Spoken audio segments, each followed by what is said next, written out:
Cruiser.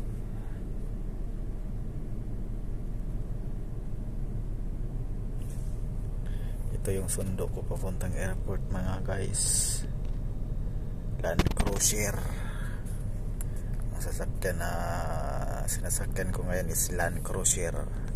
Ito yung mga sasakyan mga guys, mga service nila pag may susunduin ng mga crew papuntang airport, papuntang may ihatid papuntang port. Ang mga sasakyan nila guys is hindi basta-basta, mga Land Cruiser. Yan ka mayaman yung company namin, yung Zaker International. Yung mga sasakyan nila is Land Cruiser.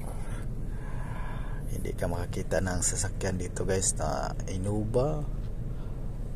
Ano ang sasakyan dyan, mga temporary na sasakyan. Mga sasakyan na dito guys, mga Land Cruiser, hindi basta-basta.